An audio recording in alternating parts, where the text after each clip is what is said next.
As a teacher, you need to stay on curriculum, but at the same time, if you don't allow students to explore their interests, then they're going to lose interest on everything else in the classroom too. If I could have been in the classroom a little bit more, going once a week sophomore year and then twice a week junior year, leading up to full student teaching in your senior year, that would have been awesome for me. Welcome to Key Connections for Educators. I'm Nate Key. And I'm Hannah Connect. I got my start in corporate training. And I started out as a classroom teacher. But the conversations between us, they've made us better educators. And now we're inviting you into those conversations because learning out loud together changes everything. So whether you teach students or you train professionals, we believe these conversations can connect us all. Welcome back to Key Connections for Educators. We are so excited to explore the journey of a recent college graduate entering the field of education. So today we have a very special guest, Robert Brown, with us today. We are so happy to have you with us. I'm so excited to be here. We are too. So I met Robert many years ago as a friendly, curious first grader, my very first year of teaching fourth grade at his elementary school. And he would roll his backpack into my classroom to say hello. And then 4 years later, I had the privilege of having Robert in my fourth grade class over 10 years ago. It's crazy that time has flown by like that when he was 9 and 10 years old. But it feels like yesterday that we were singing to learn our math facts and creating Jamestown forts out of popsicle sticks. It was a good time. And we've invited him here today because he is pursuing the field of education for his career. And we want to talk to him about his aspirations in the education field. I'm so excited about this, Robert. I didn't have the opportunity to teach you as a fourth grader, but I just find that so amazing. First of all, you're going to have to give us some insider information into how good Hannah was or was not as an elementary school teacher, right? So we'll have to get you to verify those facts for us. But I also think it's just so great to see that whole cycle from student to educator. And it's so important for us to hear the perspectives of people who are going into the field of education for the first time. So I am really excited to hear from you. Do you think you could share a little bit about yourself and just kind of what got you to this place in life? So, yeah, just growing up in Northern Virginia, having some awesome teachers throughout my whole elementary school experience, but especially my fourth grade teacher and also my fifth grade teacher, who she knows pretty well. But it's pretty cool. I love getting to tell people that they got married, which is pretty sweet, Mr. and Mrs. Connect. So, gotta love that. But the feeling I got when I was in those classroom environments was just so wonderful. And I genuinely enjoyed going to school every day, which obviously not everyone can say that. And it wasn't true always since my fourth and fifth grade year. So I really just wanted to recreate that experience for other kids. And also, another thing that was pretty big for me was in sixth grade, I was in study hall, and one of my friends was having trouble with like math or something. And I just went over there and helped her, and I like gave her a quick like 30-minute tutoring session to help her through the homework or whatever. And she was like, "Oh, you're really good at this. Like, you should try to pursue this." And that kind of locked it down for me in my mind. Like, yeah, this is what I want to do. Seeing that light bulb go off and helping somebody through that is so rewarding, and it feels great. And I'm glad I can be helping somebody. I love that. So go ahead and share a little bit about where you are currently in your education journey and your current status, if you will. I just graduated from James Madison University with a degree in elementary education and a minor in coaching education. And I am going to UCLA in the fall to pursue my master's in transformative coaching and leadership, which I'm really excited about. It's a little scary moving across the country, but we're ready for it, ready for a new journey. And I just finished student teaching, which was really awesome. In the fall, I was in a sixth grade classroom at Wilbur Pence Middle School, which was awesome. I taught science, and that was a great experience. And then in the spring, I also had an amazing experience in the preschool classroom. So, pretty different jump in terms of age and content. But I had two awesome teachers in there with me, and it was just fantastic. So, I couldn't be more happy to be pursuing this field.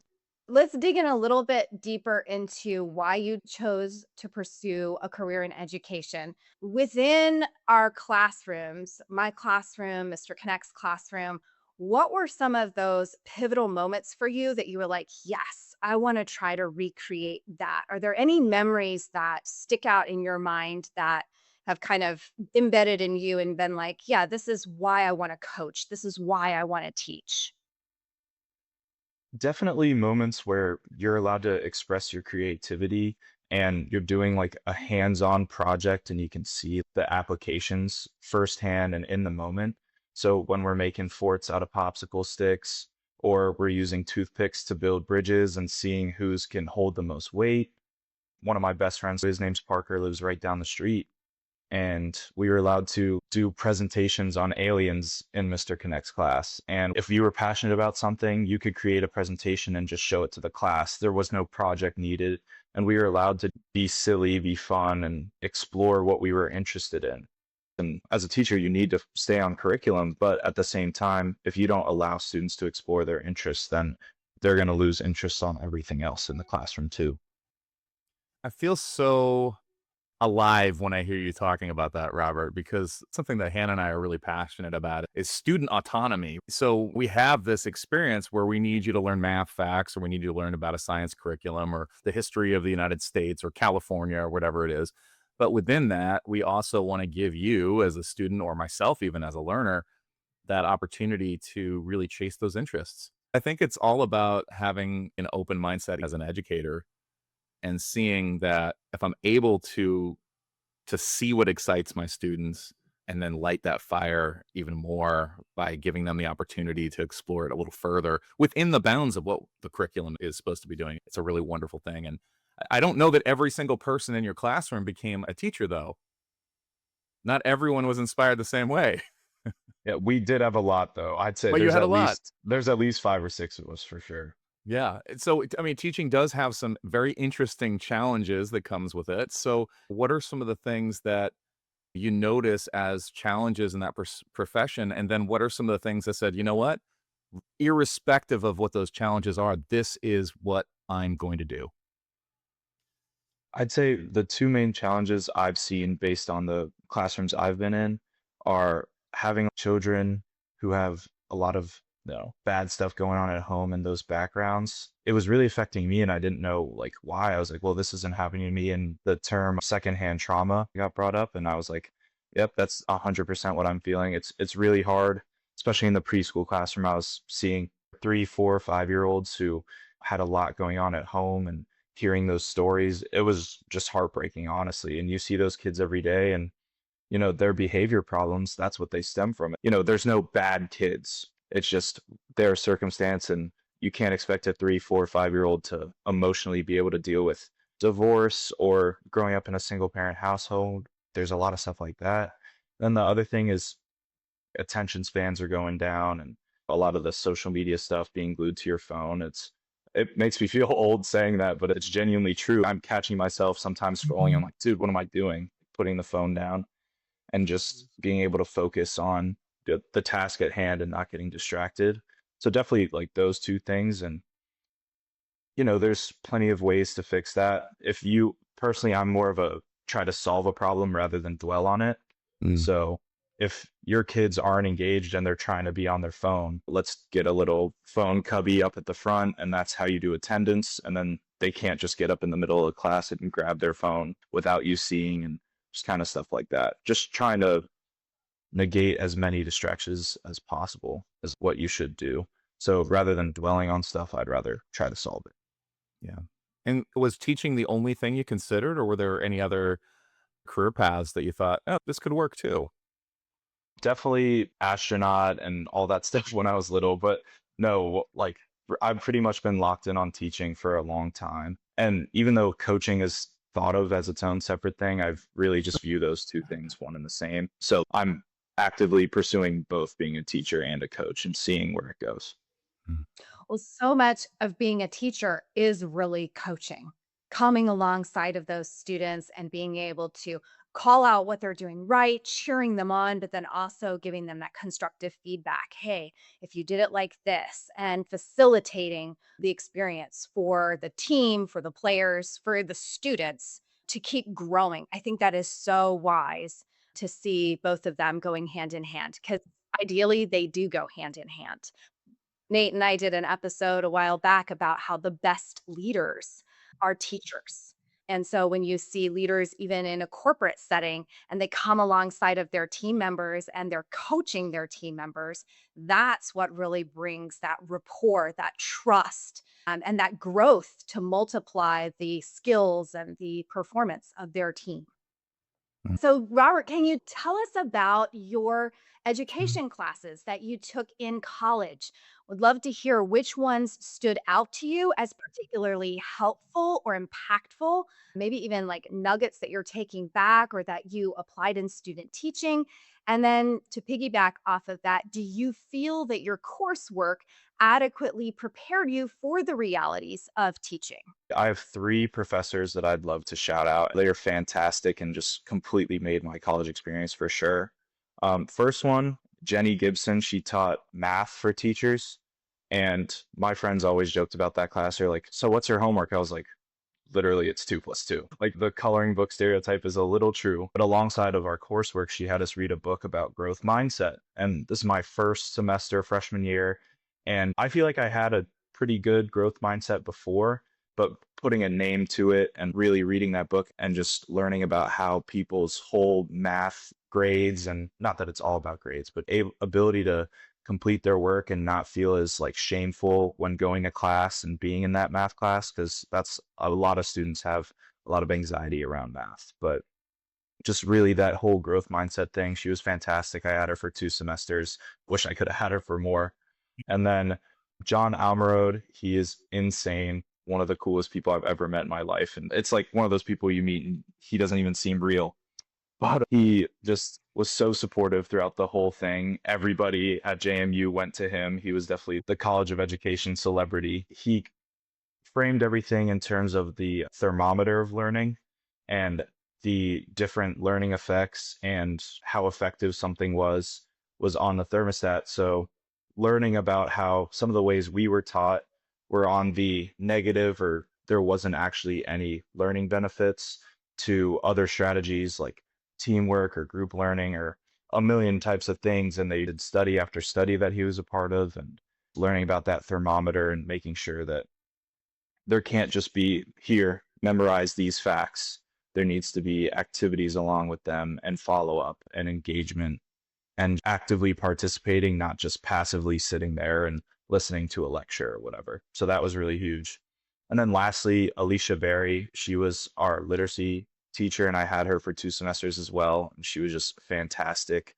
And one of the main things I took away from her class was the importance of writing every day and writers' workshops and how that really can help teach reading, which obviously they're both a part of that English like core, but how important if you start a writing workshop and you write every day and do these little small, assignments and prompts for writing, and you have that writer's workshop every day where you get to learn a writing strategy, whether it's pre-writing or any part of the writing process and put your thoughts to paper, get new prompts, being creative or having a directed like response is so helpful to your reading level. And just those three people just made the biggest difference in my time at JMU and it was fantastic. So with all that, yes, I definitely feel like JMU 100% prepared me and my classes prepared me, some more than others, obviously. The one thing I do wish was the jump between high school and college was I went from being in the classroom in high school doing some dual enrollments where I'd be in the classroom once a day and I was coaching my flag football team. So I was actively participating in teaching and coaching stuff to freshman year going back to just classes. And then sophomore year, because of what I did in high school, I didn't get that in-person teaching experience.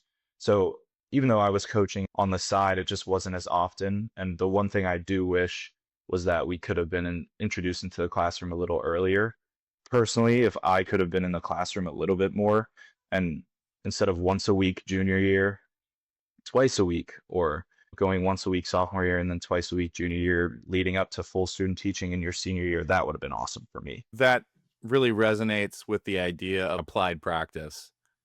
And I know when I was growing up in elementary school, especially middle school, even into high school, and even into college, frankly, there was this question that I always had. I'm like, why do I even need to know this? Because there wasn't a whole lot of applied practice. We were doing time, distance, rate problems with train schedules, and I never lived in an area with trains when I was growing up. Let's put it that way, right? So when I got my first job, trying to figure out how long it takes to get to work and make accommodations for how fast I can drive, time, distance, race problems become really applicable. But at the time, I didn't really see any application. So yeah, I think what you're saying is really smart. The idea of like, how can we infuse student teaching earlier, or at least student teaching application earlier, so that you can actually see how that plays out. It sounds like you did it for yourself because you said, I'm going to keep on coaching sports teams or doing some things on your own. So it sounds like you got that applied practice just from being the determined person that you are. But I think there is a little bit of mindfulness that we as educators need to have of making sure we can do that as early and often. Let's actually look at that student teaching experience a little bit. Were there any surprises for you? Here's the academic work you're doing, and now you're actually doing it. Was there anything that was just a surprise for you when you went into that setting that you felt like I was prepared for it, but I didn't really quite understand that this is what it was going to be like? Yeah, no, I definitely did this to myself, but the grind of student teaching while also coaching high school football was crazy. It felt like every day was a 12-hour day and waking up early, not really being able to hang out with anybody. Going to class, in my opinion, is just so much easier than going to the classroom to teach.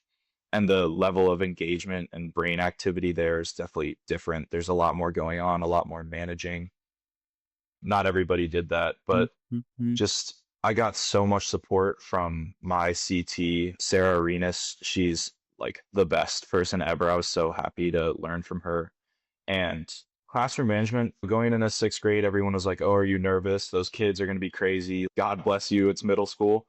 And but a lot of those kids at the beginning of their sixth grade year, at least that's the first year of middle school in that area, they still had the same mannerisms and thought processes as elementary schoolers, as fifth graders. Like that respect level was still there for the teacher. It seemed for the most part that they wanted to be there and were engaged and everything. And the main challenge I had was I'm very confident, and I think this is part of like my sports background and everything. I've been coaching for so long. I can do it in my sleep. I felt so confident in that.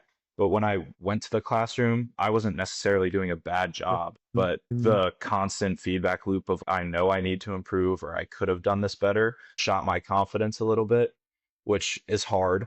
And I just really couldn't tell like the difference between a good lesson and a great job or those small things I was doing to improve. I wasn't picking up on it. And she like helped me out so much, was like, yeah, that was really good.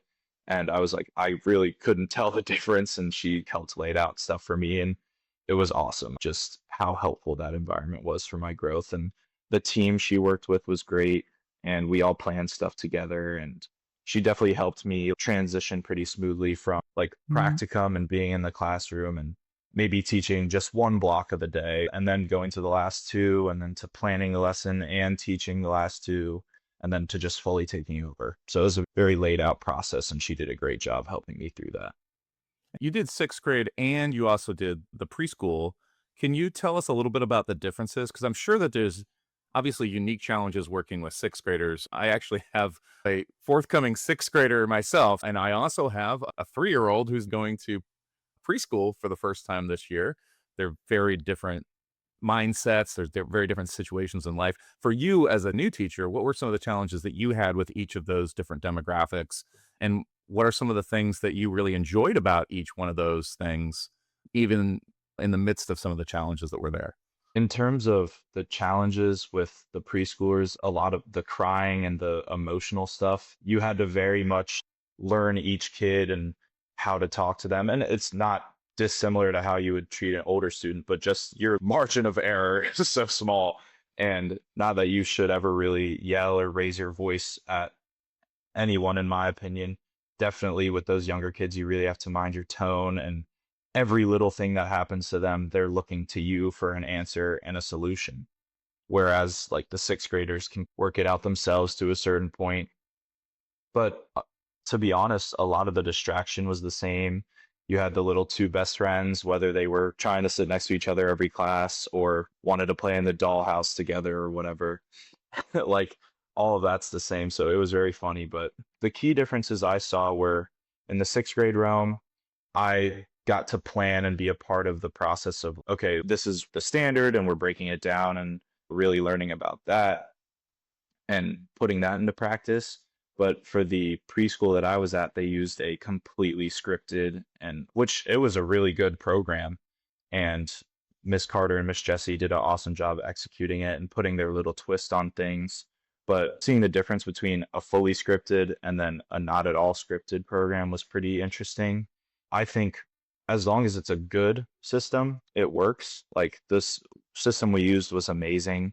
And I feel like by the end of my time there, we were really like rolling on everything. We all had our roles and we were able to do everything well. And the transition, it was definitely hard for the kids. They had people come in and rate the classroom. And when that happened, I had to leave. And I was student teaching for a full week.